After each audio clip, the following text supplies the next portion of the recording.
जय हिंद फ्रेंड्स, हरिओम।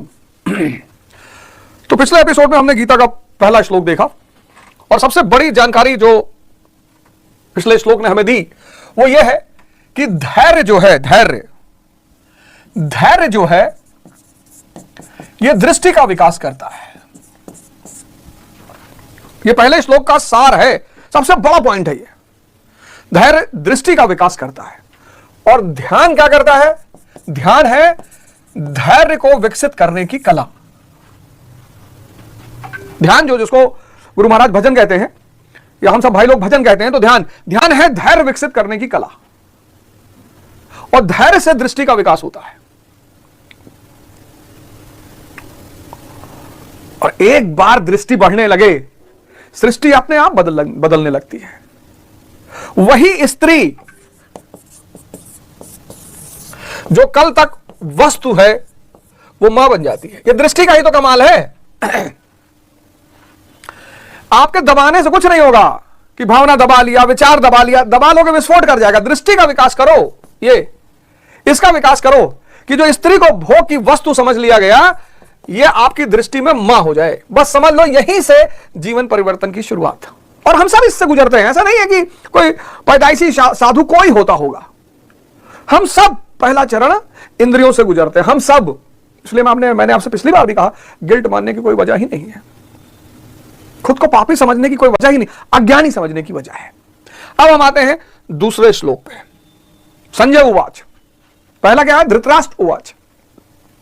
हम सब अज्ञानी हैं, तो अज्ञानता से ही शुरुआत होगी।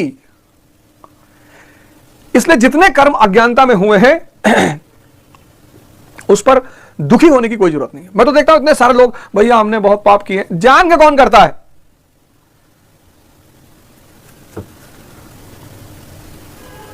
ना कोई जान के पाप करता है, ना कोई जान के पुण्य करता है। कर्म की परिभाषा तो लोग जानते ही नहीं। कर्म, विकर्म, अकर्म, आगे चर्चा करेंगे, सबकी चर्चा है इसमें। संजय उवाच, पहले अज्ञान बोलेगा, फिर धैर्य बोलेगा। तो क्या कह रहे हैं संजय? संजय कह रहे हैं, दृष्टवा तू पांडवानीकम व्यूढ़म दुर्योधनास्तदा आचार्यम संगमय राजा वचनम ब्रवीद।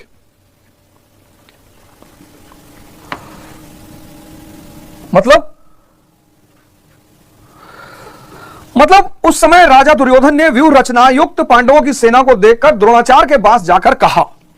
अब यहां एक और कैरेक्टर आ गया, द्रोणाचार्य।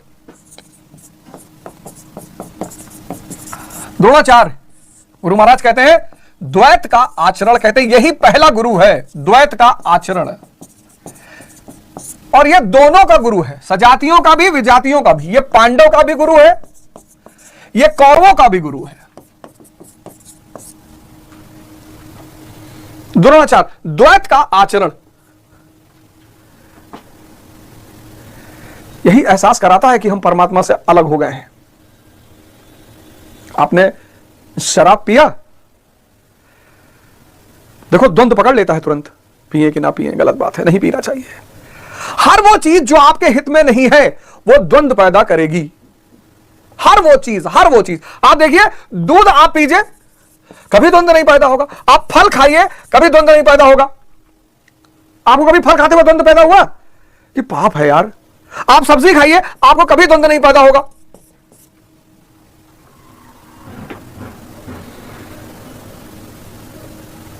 जहां द्वंद्व पैदा हो गया, द्वैत, वो एहसास करा रहा है कि छूट गए परमात्मा की शरण से, अलग हो गए। फिर गुरु महाराज इसी में दुर्योधन यानी मैं और मोह, लेकिन यही गुरु महाराज एक और परिभाषा देते हैं, कहते हैं दूषित धन। गुरु महाराज कह रहे हैं दूषित धन, दूषित। दुर्योधन यानी मैं और मोह, यानी इसको मैं चित्र को थोड़ा और क्लियर कर दूं, नहीं तो आपको बाद में वो दुर्योधन यानी मैं या मोह। लेकिन गुरु महाराज ने कहा दुर्योधन का अर्थ एक और है, दूषित धन। धन तो है लेकिन दूषित है। क्यों दूषित है? आत्मिक संपत्ति में दोष उत्पन्न करता है। आत्मिक संपत्ति, आत्मिक संपत्ति में दोष उत्पन्न करता है।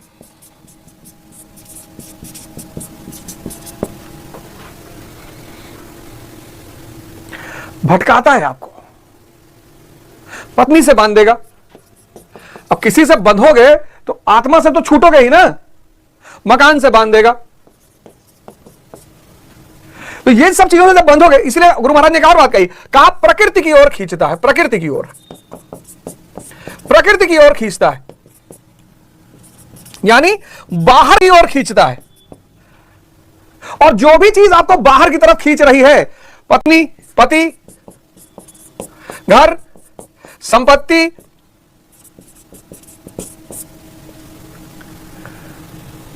इत्यादि, ये सब आपको बाहर की तरफ खींच रही है, सब।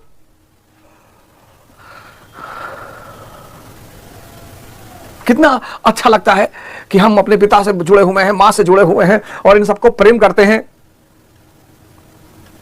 दूषित धन आत्मिक संपत्ति में दोष उत्पन्न करता है, बेहोश कर देता है इसको।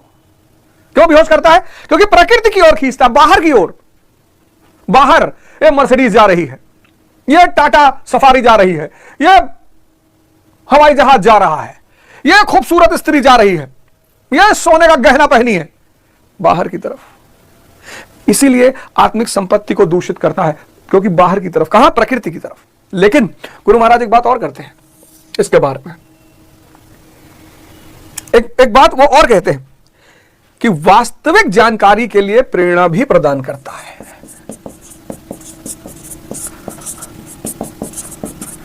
जानकारी के लिए प्रेरणा भी प्रदान करता है।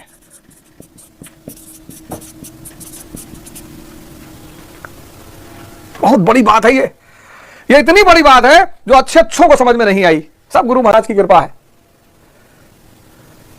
सब गुरु महाराज। जा पर कृपा राम कह होई, ता पर कृपा करे सब कोई। गुरु गोविंद दो खड़े काके लागू पाए, और बलिहारी गुरु आपने गोविंद देव बताए। दूषित धन है, दूषित धन है। हीरे को पत्थर नहीं बताता। जब तक अज्ञानता का शिकार है तब तक हीरे को पत्थर नहीं कहता, कहता पत्थर। कबीर का बेटा हुआ कमाल। तो कबीर ने उससे कहा कि भैया तुम अलग रहा करो। कोई कबीर के पास सोना चांदी लेकर आए तो कबीर उससे कहे ले जाओ, मिट्टी काहे लाए हो, कमाल का अप्रोच। दूसरा था वो कहे जब लाए ही हो तो रख दो। एक तो लाने का बोझ सहे, ऊपर से ले जाने का बोझ सहोगे तो रख लो, तब यहीं रख दो जाओ। कबीर को लगा यार ये तो उल्टा गेम खेल रहा है। हम कहते हैं ले जाओ, ये कहता है रख दो। तो उन्होंने कमाल से कहा कि भैया तुम बगल में अपनी अलग व्यवस्था बना लो, हमारा तुम्हारा अप्रोच अलग अलग है, हमारा तुम्हारा व्यवहार अलग अलग है। कमाल ने दूसरी तरफ कुटिया बना ली। एक सेठ जी आए तो कबीर दास से कहे कि वो आपका बेटा नहीं दिखाई पड़ रहा है। कहीं यार थोड़ा सा हमारे दोनों के अप्रोच में फर्क था, तो हम उससे कहे कि भैया तुम अलग हो जाओ। कहे अच्छा, तो गए मिलने, तो कहे महाराज मैं आपके लिए हीरा लेकर आया हूं। कहा बहुत अच्छा, लाए हो तो रख दो। ने कहा कि यार कबीरदास जी सही कह रहे थे, इसका तो रास्ता ही भटक गया, तो लगता है धन के चक्कर में पड़ गया। कहे अरे, तो कहे कि महाराज आप रख लो। कहा मेरे के पास जब लाए हो हीरा कहीं भी रख दो, अरे वहीं झोपड़ी में फंसा दो, ले आके फंसा दिए। तो सेठ जी को लगा कि बताओ संत होके हीरा रखवा लिया हमसे, और पक्का बेच बाज के खूब मस्ती करेगा ये। तो 15-20 दिन बाद आए सेठ जी कि देखें बेच उच के सामान वामान लाया।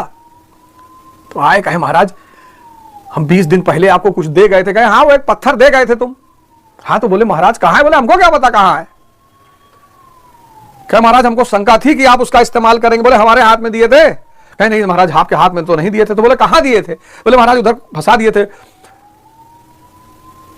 तो बोले जहां फंसाए थे वहीं जाके देख लो। तो सेठ जी गए तो देखे तो वो हीरा वहीं पड़ा हुआ था। तो सेठ जी आए तो माफी मांगे।